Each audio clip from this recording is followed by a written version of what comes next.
네, 안녕하세요. 도슨트 한희입니다. 오늘은 최근 예술전당에서 성황리에 전시 종료가 된 모네에서 세잔까지 전시 소개 영상을 찍기 전에 좀 맛보기 영상으로 준비를 했습니다. 여러분, 인상파 화가 하면 어떤 화가가 좀 먼저 떠오르시나요? 네, 아마 모네, 빈센트 반 고, 아니면 르누아르, 세잔, 수많은 화가들이 떠오를 것 같은데요. 오늘 소개해드릴 화가는 옆에 있어요. 누구일까요? 좀 온화하고 인자한 인상이 느껴지시지 않나요? 저는 이렇게 수염이 덥수룩해서 그런가 산타클로스 같은 느낌이 있어서 인상파의 산타클로스 같은 화가로 소개를 해드리겠습니다. 오늘 소개해드릴 화가 솔직히 저희에게 그만큼 알려져 있진 않지만요. 이번 모네에서 세상까지 전시에서 저의 최애 화가이기도 했고요. 인상파 중에 인상파, 그리고 인상파의 아버지, 그래서 인상파의 숨은 보석이다라고 표현을 하고 싶습니다. 바로 카미유 피사로예요.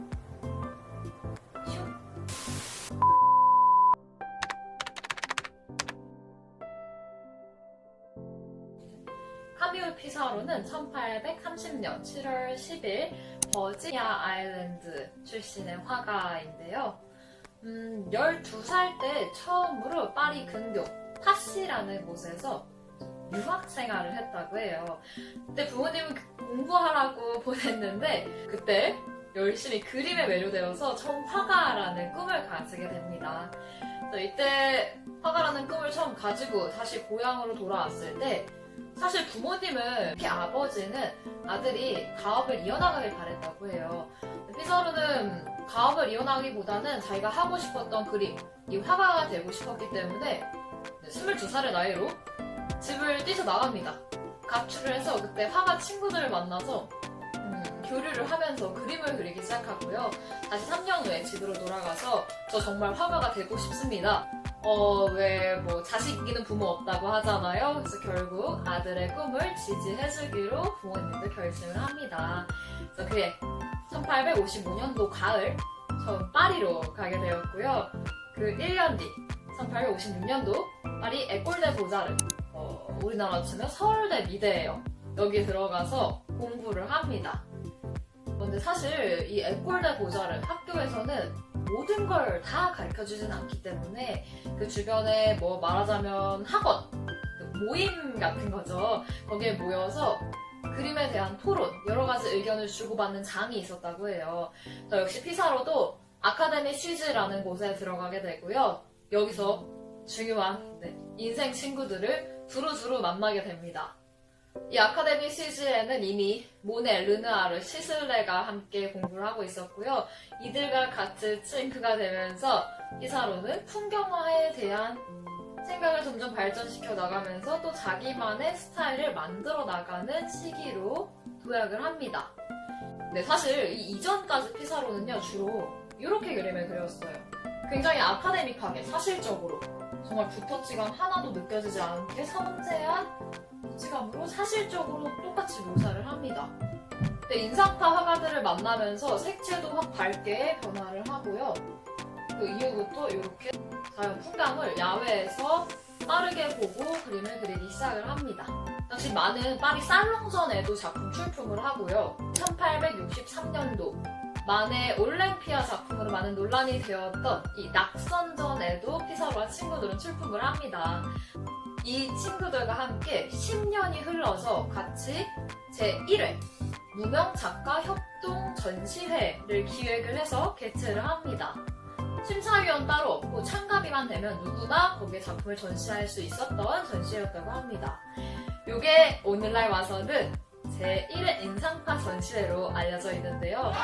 1874년도 제1회 인상파 전시 당시에 피사로가 출품한 작품은 이 작품입니다. 근데 여기서 제가 인상파 중에 인상파이다 라고 말씀을 드렸는데요. 사실 인상파 전시회가 1874년도부터 86년도까지 12년 동안 총 8번의 전시회 개최를 하는데요. 이 8번의 전시회 모두 다 참가, 작품 출품했던 화가 누가 있을까요? 아마 내 눈치상 아마 피사로일 것 같은데요. 이렇게 8번의 전시에 모두 다 출품한 사람은 사실 피사로뿐이었다고 해요. 정말 인상파가 1회 인상파 당시 모두에게 외면받고 비난만 받았던 시절부터 점차 사람들에게 관심과 인정을 받고 후에는 정말 파리 미술계를 이끌었던 주류가 되기까지 그 과정을 지켜보고 이끌고 나갔던 사람이 바로 카미오 피사로이다. 진짜 뼛속까지 인상파, 진짜 찐 인상파가 아닌가라는 생각도 합니다. 그리고 인상파의 아버지라고 말씀을 드렸는데요. 진짜 사실 아버지라는 호칭이 붙을 정도로 나이가 많았다고 해요. 모네 친구라고 소개해드렸지만 사실 이들보다 이미 피사로는 10살이 많았고요. 근데 정말 사실 성격도 진짜 온화하고 너그러운 성격을 가지고 있다 보니 인상파 화가들 얼마나 개성 강하고 성격도 다양해요. 이 화가들을 잘 이끌어 모아서 인상파를 평화롭게 또 잘 이끌고 나갔던 아버지의 역할을 했다라고 보셔도 됩니다. 좀 다른 동료들과는 잘 어울리지 못했던 괴팍한 화가들도 잘 보듬어주기 시작하는데요. 대표적으로 후기 인상파를 완성시켰던 폴 세잔. 이 세잔과는 피사로가 진짜 한 2년 정도 파리 근교에서 같이 그림을 그리고 요 자라나는 동생 화가에게 진짜 잘하고 있어 이렇게 많이 보듬어주면서 칭찬도 해주었다고 해요. 실제로 세잔이 나중에 피사로는 진짜 신과 같은 너그러운 사람이다 라고 이야기도 합니다.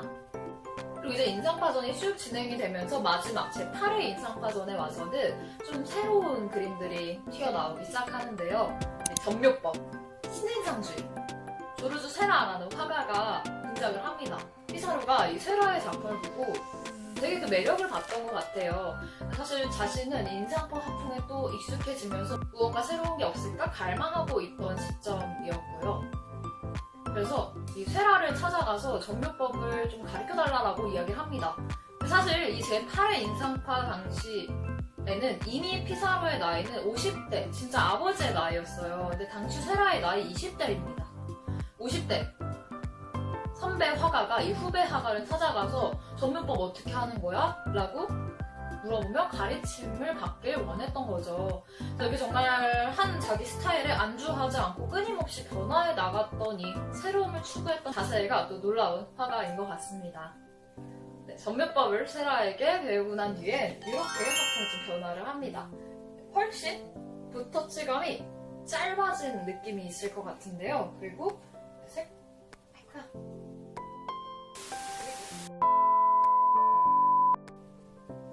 근데 사실 여러분 저희 전묘법이 쉬울 것 같지만 굉장히 어려운 기법이라고 해요.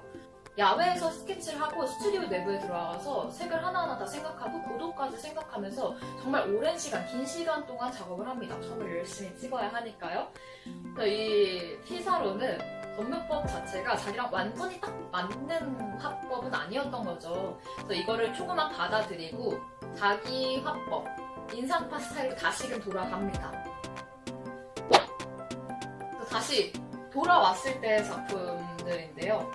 전묘법의 영향을 받아 짧은 붓터치감 그리고 보색 대비를 활용한 다양한 색감의 활용을 볼 수 있는 또 자기만의 풍경화 스타일로 한 단계 더 발전을 시킵니다. 이 작품은 사실 또 전시장에도 저희 모네에서 세장까지 전시 팜플렛에도 사용이 된 작품인데요. 아이들은 보고 매미 소리 들리는 것 같다라고도 이야기를 하더라고요. 정말 여름의 그 청량감? 무더운 한여름의 그 분위기를 딱 표현한 작품이지 않나라는 생각도 합니다. 이 에라니라는 또 시골 풍경을 그린 작품인데요. 여기까지는 주로 피사로가 이 농촌의 풍경을 화폭에 담아왔는데요. 말년기 가서도 다시 한번 변화를 하게 됩니다. 말년기 작품들 함께 보여드릴게요.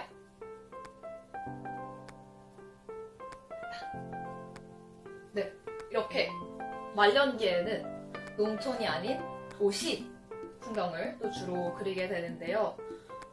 몽마르트의 거리라고 해요. 그래서 이 몽마르트 거리를 풍경으로 한 14점 정도의 연작 시리즈로 제작을 하고요.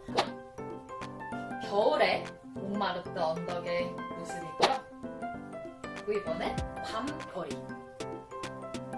몽마르트 거리를 그리기도 하고요. 또 많은 연장을 남겼던 공간 중에 한 곳이 튤루리 정원이에요. 근데 사실 이렇게 농촌에서 도시로 한번 변화를 했잖아요. 근데 이 지점에는 좀 사연이 있는데 만성적인 눈병을 앓고 있었다고 해요. 정확하게는 눈물관 염증이라는 질환을 가지고 있어서요. 날씨가 조금 바람이 많이 불거나 온도가 좀 내려가면 밖으로 나가기에는 어려움이 있었다고 합니다. 주로 실내에서 작업을 해야 했고요. 그래서 지금 보시고 있는 작품에서 지금까지 봐왔던 풍경화와는 조금 다른 차이점 느껴지시나요? 시점! 시야에 주목해서 봐주세요. 어딘가 먼 곳, 위에서 아래를 쭉 내려다본 듯한 느낌이 있는데요. 눈물관 염증이라는 질환으로 인해 밖으로 나가는 대신 안에 호텔방, 이 아파트에서 저 멀리 창문을 보고 그 풍경을 화폭에 담기 시작합니다. 실제로 튤루리 정원의 맞은편에 있는 호텔방에 묵으면서 이 연작 시리즈 제작을 하게 되고요. 또 다른 작품이 튤루리 정원의 동편의 광장의 모습이라고 해요. 여기 뒤편에 보이고 있는 건물들은 저희 파리 여행 가면 꼭 가는 박물관, 루브르 박물관의 모습이라고 합니다. 이 튤루리 정원을 그린 풍경화 영작도 굉장히 다양하게 존재한다고 하니까요. 여러분도 함께 찾아보시면 더 좋을 것 같습니다. 사실 정말 솔직히 모네나 르누아르 저에게 익숙한 화가들만큼 큰 임팩트를 남긴 화가는 아니지만요. 끊임없이 새로움을 추구하며 발전해 나갔던, 그리고 저는 무엇보다도 정말 인간성이 너무나 아름다운 화가이지 않았나라는 생각을 합니다. 그래서 저의 이번 모네에서 세잔까지 최애 화가이기도 했던 카미우 피사로 한번 소개를 해드렸고요. 요 모네에서 세잔까지 저는 피사로로 시작해서 피사로로 끝나는 전시가 아니었나라는 생각을 해서 따로 간단하게 잠깐 영상을 찍어봤습니다. 간단한 영상이 될 것 같지 않지만, 그러면 저희 다음 영상에서는 이 모네에서 세잔까지 전시 소개 영상으로 돌아오겠습니다. 그러면 다음 영상에서 만나요. 안녕. 아닌데 아니야. 슉. 이거 아닌데? 아니다.